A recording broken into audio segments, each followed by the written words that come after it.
And hello and welcome once again to another round of the Arbiters Go to the Movies, a special side project brought to you by Arbitration Studios, your last word in Battletech Talk. I'm JP Arbiter. I'm Mrs. Arbiter. And Mrs. Arbiter, what movie are we talking about today? Weird Science. Weird Science. One of the classic films directed by John Hughes, part of his Brat Pack series, which has such notable entries as 16 Candles, The Breakfast Club, and Ferris Bueller's Day Off. All of which are nice movies. Yes, and you can identify them as being similar because they all take place in the same fictional town of Shermer, Illinois. Now, this was first pointed out to me not by watching John Hughes movies, but actually by the movie Dogma. Really? Yeah. Jay and Silent Bob, Dogma is part of the View Askew-niverse. Which, man, they're... thought for later, but... And what happens is that Jay and Silent Bob save the protagonist of Dogma, Bethany, I think her name is, from three demons, and when they do so, they give their backstory of, well, we left Leonardo about 6 months ago because of John Hughes. You see, all of his movies take place in a town called Shermer, Illinois, and all the guys there are a bunch of so we figure we go down there, we're gonna be making mad love to all the ladies there. Oh, except for Robert Downey Jr. That guy was the boss, yo. So anyway, and that's when when that was pointed out that there was that all the movies took place in Shermer, Illinois, and then came the next great big line. But you know what the biggest bitch of it all was? There is no Shermer, Illinois. So that's my exposure. Now, Weird Science is, like I said, one of those seminal movies. I mean, so my exposure to it is actually fairly unique because it's completely ass backwards. What was your exposure to it? Just later on, watching just the Brat Pack movies, and Weird Science was just one of them in the mix. And my dad has a habit of collecting the weird ones. And Weird Science certainly lives up to the weird in its title. For me, I actually was completely unaware of Weird Science's existence until I was watching I was watching the Weird Science television show, which came out 10 years later, and I wasn't even watching as it came out. I was watching it on syndication on the WGN affiliate that also broadcast reruns of American Gladiators and Quantum Leap, both of which were on USA. So I guess USA and WGN had a thing back then. Oh, Quantum Leap. So the story was basically, I was doing my homework watching these 3 hours of TV. And that was when my dad pointed out to me, there was a movie called Weird Science. No kidding. And then I watched it, and then I think I hit puberty as I watched it. Because the Weird Science television show was a lot tamer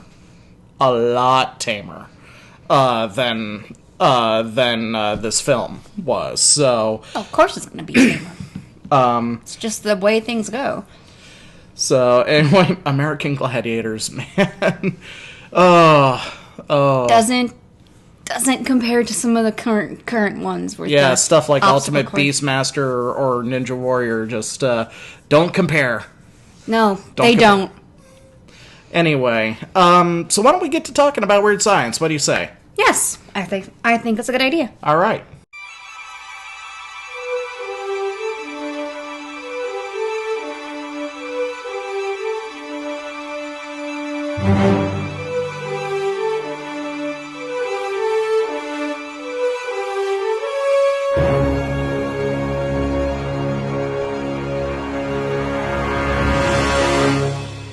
Town of Shermer, Illinois. Social outcasts Gary Wallace, portrayed by Anthony Michael Hall, and Wyatt Donnelly, Ilian Mitchell Smith, are swooning over a girls' gymnastic team practice class. Particularly Deb, portrayed by Suzanne Snyder, and Hilly, by Judy Aronson, Gary plans an over-the-top weekend party of sex, drugs, rock and roll, chips, dips, chains, whips, the basic high school orgy kind of thing. When two jocks, Ian, played by Robert Downey Jr., and Max, played by Robert Russier, pants them and get the girls' attention. The title sequence rolls on Weird Science. From my heart and from my hand, why don't people understand my intention? Back at home, Gary is shaving with an obscene amount of shaving cream while discussing the fact that Wyatt's parents are out of town meeting his sister's fiancé. We find out that despite not being wild children, Wyatt's brother Chet is coming home for the weekend to keep an eye on Wyatt, which Gary laments. While watching the colorized version of the 1931 classic Frankenstein, the boys come up with the idea to create their own stimulated woman, using the power of science. Science! As the soundtrack to Frankenstein eerily zooms in on Gary's head, they resolve to create a computer simulation to teach them how to interact with real-life women. On the surface, this is actually not a bad plan. The two clearly need a coach of sorts on how to interact with the opposite sex, something that they openly lament. Going about it this way is Awkward at best, patently ridiculous at worst. but getting with the body, they first fulfill every boy's dream of cartoonishly large breasts, before showing maturity and reducing down to under a handful. Wyatt says something where it says specifically anything more than a handful and it's a health hazard, man. I should also point out before you continue that the two boys probably go on to become programmers for Namco Bandai and create the revolutionary jiggle physics that's used in the Dead or Alive Beach volleyball series. Because that image of when they were shrinking the boobs back and wunga wunga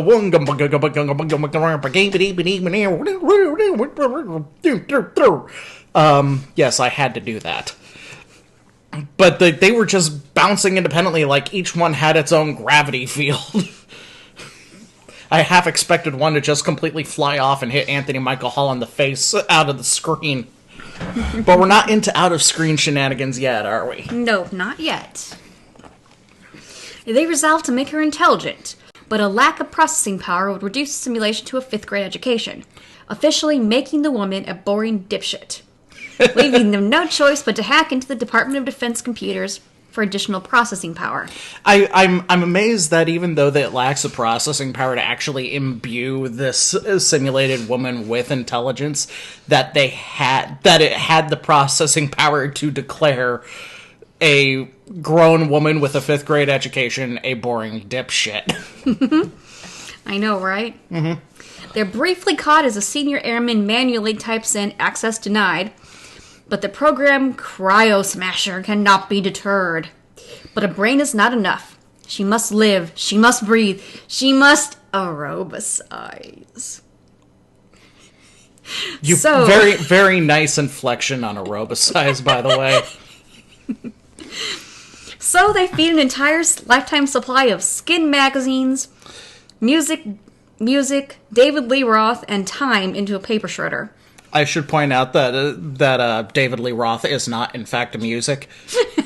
I know a lot of people like Van Halen better with David Lee Roth in it, but first off, they were actually feeding the David Lee Roth show, and that's why we separated it. And also, Sammy Hagar was a far better musician.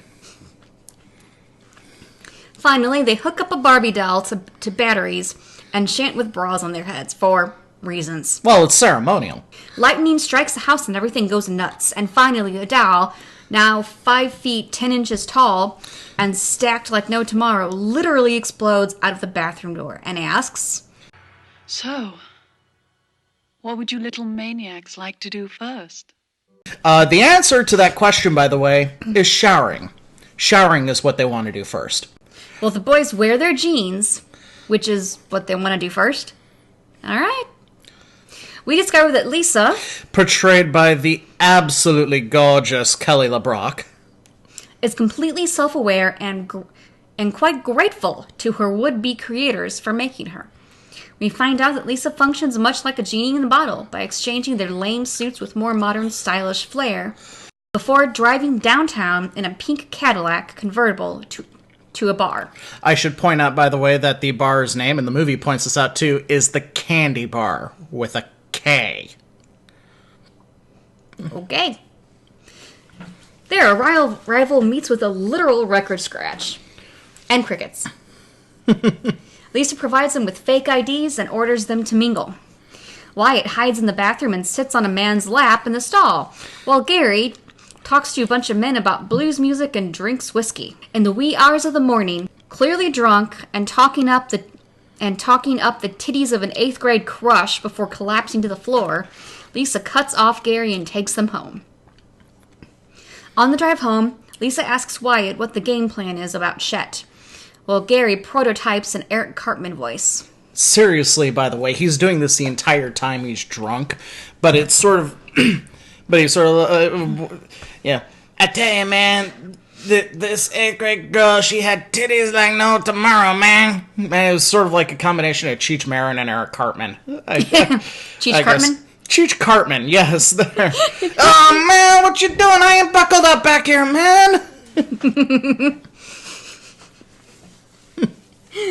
We find out why, as Chet, portrayed by the legendary Bill Paxton, is revealed to be an overly aggressive, macho, insecure bully type, berating and extorting him for the late hour of his arrival home. Clearly seeing Gary drunk and threatening to embellish the story to make a bad situation worse. After the confrontation, Lisa teaches Wyatt the secrets of making out and gymnastics. To which we later find out that he passes out about 3 minutes in. A little too much to drink, I'm guessing. No, I think he was just exhausted because Wyatt didn't drink. Oh. I didn't realize that. That's the thing, is that Gary goes in whole hog on the pseudo-adult behavior. Wyatt is the straight man. Well, someone has to be responsible. I guess. Yep. Wyatt and Gary wake up to find all the damage wrought in Lisa's creation fixed, and believe the events to be a dream, until it is revealed that Wyatt is wearing Lisa's panties. And Lisa calls him down for breakfast. Wyatt begs Lisa to conjure up some money to pay off Chet, but Lisa refuses, urging him to stand up to his big brother. I should point out, by the way, that the only thing that reveals those as women's panties is the fact that there isn't the bifold seams down the middle of the front for a guy to pull his thing out in order to take a leak. And also it's more narrow.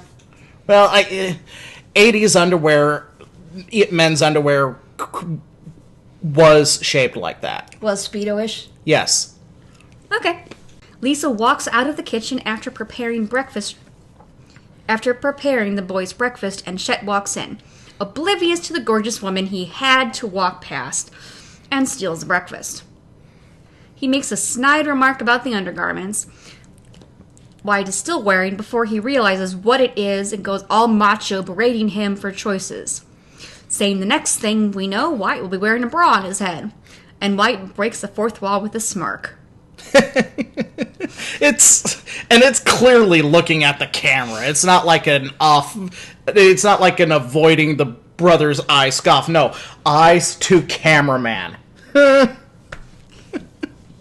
Wyatt offers additional bribes for silence, and Chet demands a VCR in lieu of money, then gives him the towel he's wearing, giving us a glance at the full Hudson Bay. It's funny because he played Hudson in Aliens. Later at the mall, the boys sample different perfumes to gift to Lisa. Sue remembers the boys for getting beat up at homecoming, prompting the sale of 3 bottles of designer perfume to forget it happened. While Lisa goes lingerie shopping, asking an 80-year-old woman if a 15-year-old boy would like some lace undergarments. Later on, towards the end of that particular scene, she asks for a matching bra, something in leather, rubber, or barbed wire. And the old lady who's working that shop says, "Give me a break." What is little Mildred doing working the bridal lingerie section of that shop? Who knows? I bet she's wild at home, is all I'm saying. We cut to Tony Stark and not Rhodey spying the boys, who then drop an icy on their heads as Wyatt congratulates them on not feeling like total dicks. Hilly and Deb scoff at the immaturity of Mr. Stark, contemplate breaking up, but decide not to because of the death knell to their social status, and the most insincere apology committed to screen. I seriously, when for those who haven't seen or those who need a reminder, what happens is that while they're talking, the lame Vengers look on and they give these sad puppy eyes and say, "We're sorry, we're sorry, we're sorry," tilting their heads, going, "Me, me, me," puffing their lips. And then when the girls look at each other instead of them, they start making jerking off motions or dancing or all sorts of weird stuff, and then snap right back to attention with their sad puppy eyes. It's just like, wow. Wow. Now it's at this point I also have to ask something. Yes. Robert Downey Jr. is in this movie. It's one of his earliest roles before, kind of his preteen heartthrob years. In fact, it was just on the cusp of it. So I gotta ask: is Weird Science tied to the Marvel Cinematic Universe? Sure. Maybe, because and hear me out. This is wild. Maybe that's not Ian. Maybe that's Tony Stark under an assumed name, because we know that Tony Stark was in his first or second year of college in 1991 when his mother and father were killed by Bucky. All right, and then we have here that Ian is a senior in high school, and it's 1987-ish. Sounds about right. And Ian is clearly a bad boy, clearly a colossal dick. And he's also Robert Downey Jr. And we live in a universe where weird crap is happening because, holy crap, they created a woman out of a Barbie doll and a paper shredder. So, my point is that Lisa is an Avenger. Lisa is the Soul Stone. You sure she's not the Babe Stone? Well, she's that, too. Yeah, the secret seventh Infinity Stone. We have two more until we get... or we have one more, and then we get to pull out Deadpool's ninth Infinity Stone, the Black Gem. So, anyway... Oh, Deadpool. What's wrong with me? Continue, please. Riding the escalator down, they spot Lisa, looking like the 1980s was combined into one woman, complete with Van Halen's cover of Pretty Woman. Even the lesbians are scoping her out as Ian and Max are in pursuit, ditching their girls. Lisa's not too impressed with their shit moves, while Wyatt and Gary pick her up in a Porsche. Lisa invites the two to a party at Wyatt's and tells them to spread the word. The party comes as a surprise to Wyatt, who objects, knowing the chaos it will cause. Lisa tells him to go with the flow and get ready while she goes to pick up Gary. Gary's father is immediately skeptical of Lisa and tries to play dumb. Gary continues to make up stuff, but Lisa changes the subject to being totally honest. You know, there's going to be sex, drugs, rock and roll, chips, dips, chains, whips. You know, your basic high school orgy type of thing. I mean, I'm not talking candle wax on the nipples or witchcraft or anything like that. No. Just a couple of 100 kids running around in their underwear, acting like complete animals. While not thrilled at the prospect, Lisa first berates them for oppressive parenting, then pulls a gun and threatens them, after revealing that Gary masturbates and the police are called.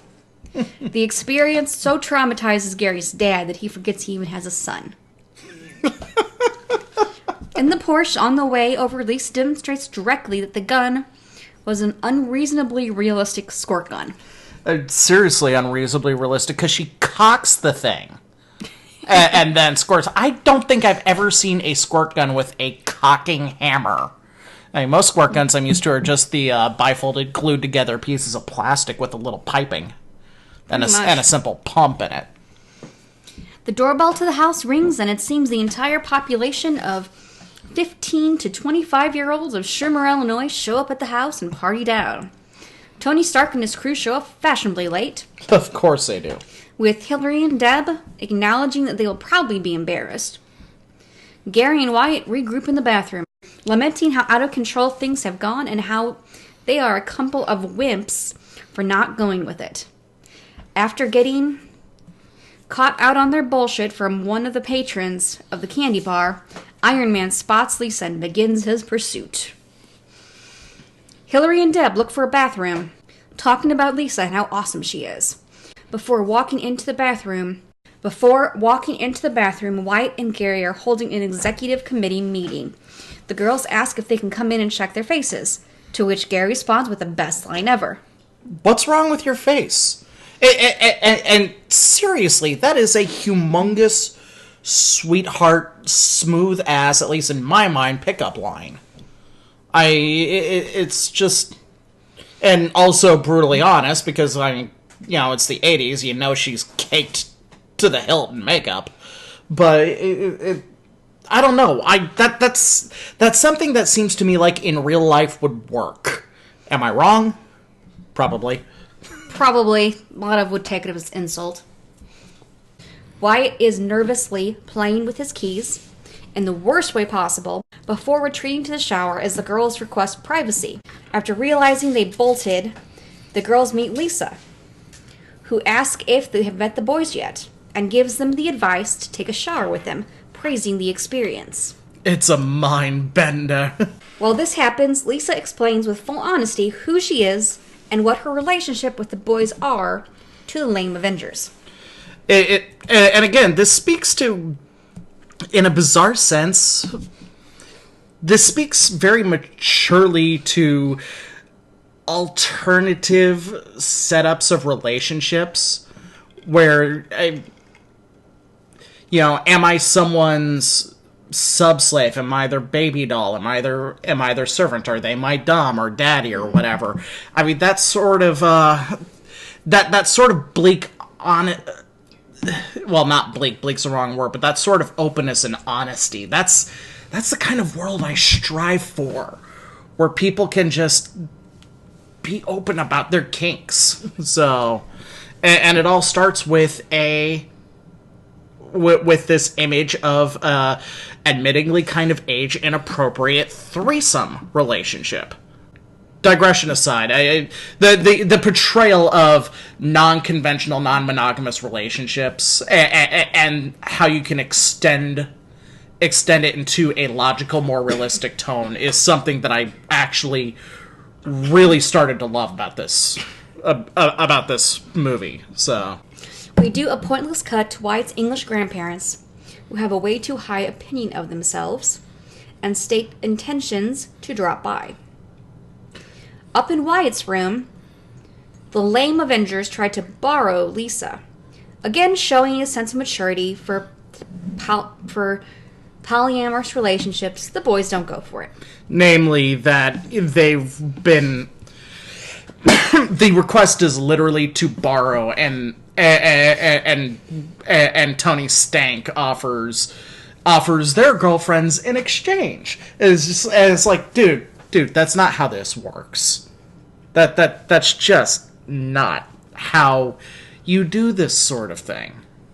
So, again, very, very mature perspective from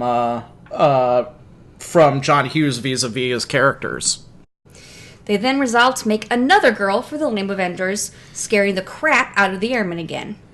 Once lightning strikes, Lisa figures out immediately what's going on and runs upstairs to give the boys a talking to. What follows is the most epic scene in all of filming. Wyatt's parents dance in a picture frame, everything in the kitchen turns bright ultramarine blue, a kid gets stuck on the TV, shit starts flying out of the house through the fireplace, up to and including the bookshelves, couches, chairs, a baby grand piano, a woman's clothes, undergarments, and eventually the woman with her breast exposed for our pleasure. A bathroom gives Christopher Nolan the idea for Inception. Iron Man shits his pants.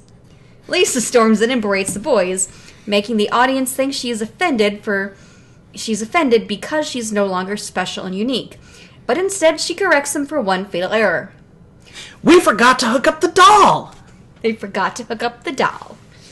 Instead, the battery leads were draped onto a Time magazine that had the image of an ICBM on the cover.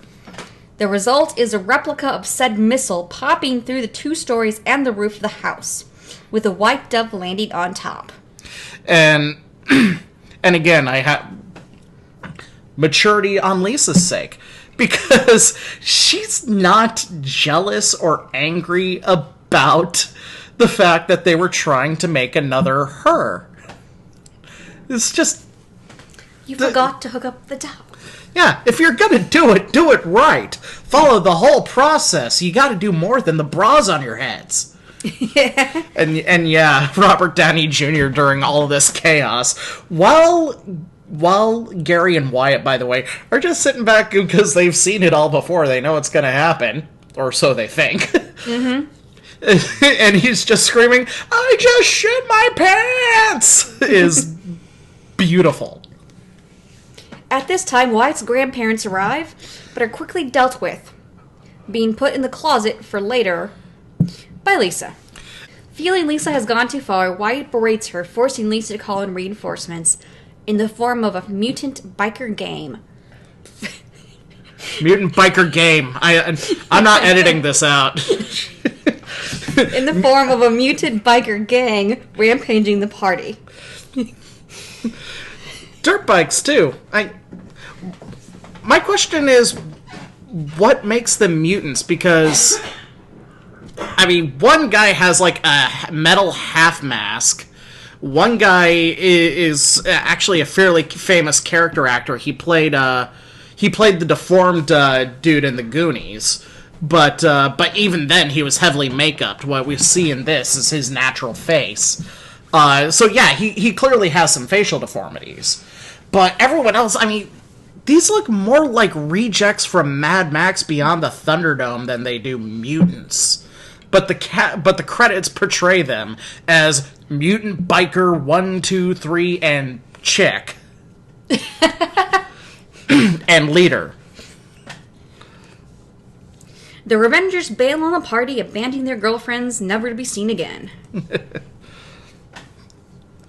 Lisa encourages the boys who are hiding in the closet to confront them. And the boys puss out. Unfortunately, the metal-faced biker whips... Again, not editing that out. It's at this point I'm interjecting a quick post-credits edit to mention that Mrs. Arbiter and I had been laughing our asses off for about 30 to 45 minutes because of the whip comment and then also the fact that she had just caught on that I referenced the Revengers with Robert Downey leaving. So enjoy that little factoid. That was a humongous amount I had to delete. Mrs. Arbiter, please continue. The metal-faced biker rips Wyatt through the walls so the leader of the gang can confront and mock them for the uptight BS they've done in the movie, before taking the girls hostage as playthings. And the director of the movie gets hit in the nuts for no reason. Seriously, John Hughes is an extra in this and gets hit in the balls by one of the bikers. It's glorious. This forces Wyatt and Gary to nut up and mock the Mad Max rejects before pulling Lisa's squirt gun on them. With a shout and a request not to tell anyone, so their teaching jobs are secure, the bikers leave. Afterwards, Gary discovers that Lisa's squirt gun was not a squirt gun, the hard way. That poor chandelier. Speaking of hard, the girls' panties drop hard, and they stay after the party to show Gary and Wyatt their appreciation. Premarital teenage sex probably happens. Chad arrives home and holds the four at gunpoint after discovering, among other things, that it is snowing in his room. That's what sets him off, by the way. The kitchen turning bright blue. there's a missile sticking through the floor. Shit is, shit, all the shit in the house is out of the house. There's a gigantic hole in an exterior wall. But what sets him off is it's snowing in his bedroom. And it's at that point he holds the Wyatt and Gary at gunpoint. I'm amazed that was the level that set him off. Yeah. The only way it could have possibly been better is if he literally did not notice until he walked into his room and it was snowing. Yes. But no, he was looking around like, the hell is this shit? He takes us rather well. Lisa and Chet meet, and she explains the whole thing, while the boys take the girls home. Meanwhile, Lisa turns Chet into a xenomorph turd to extort respect for the boys before fixing the house up and disappearing from their lives forever. Just in time for Wyatt's parents to get home. Or so we think. As Lisa has found a job as the boys' PE teacher at Sherman High School. Go Mules! Alright. That was Weird Science. From my heart and from my hand, why don't people understand my intention? So, Mrs. Arbiter, what did you think of Weird Science? I always thought it was kooky. I always thought it was cool. Yeah, it did. Ferris Bueller's Day Off got all the attention because it had an extended HBO run when we were in high school. But I always kind of appreciated this one more kind of in hindsight. I through my interjections, I spoke at length about how you can see this as showing what mature pseudo-polyamorous relationships like the one shared between Gary Wyatt and Lisa should be like. And I really, really appreciated that. But the other but that's the serious side of it. The funny side is just, for as short as this movie is, it's a nice tight story, and its comedy is not reliant on sight gags. It's the comedy is about the relationships of the characters, and that's something that I like. Don't get me wrong, I love slapstick, I love visual gags, but sometimes you need the comedy to be about the interactions. So, True. Well, I can compare this to another one of the brat films, as you call them. 16 Candles, where she's basically her birthday is blatantly ignored because of a wedding.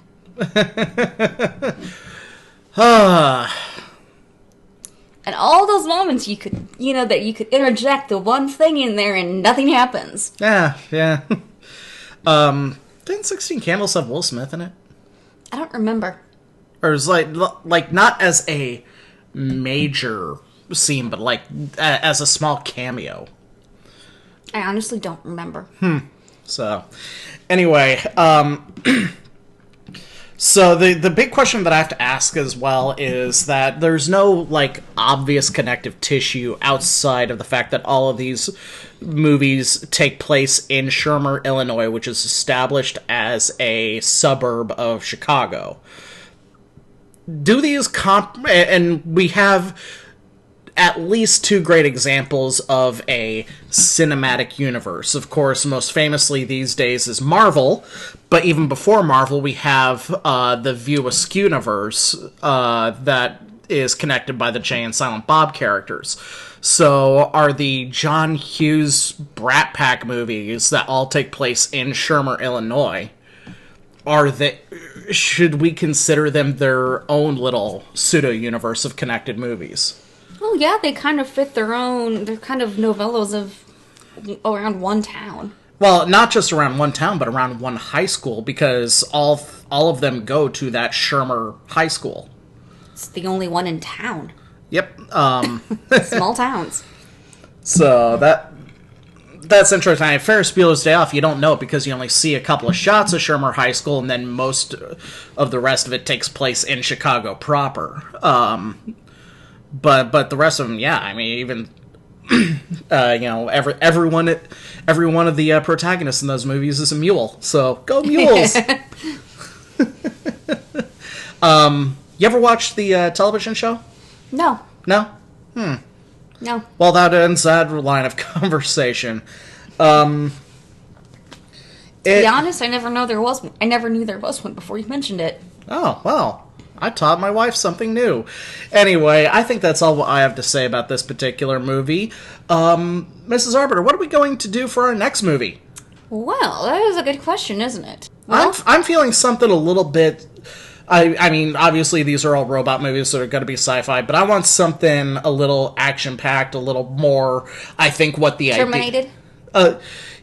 Well, yeah, let's terminate the comedy and let's move on to something with maybe a little bit of a noir scene in it, but we still need more Bill Paxton, albeit briefly. So we'll be back. We'll be back with the Terminator. So, yeah. Bye, kids.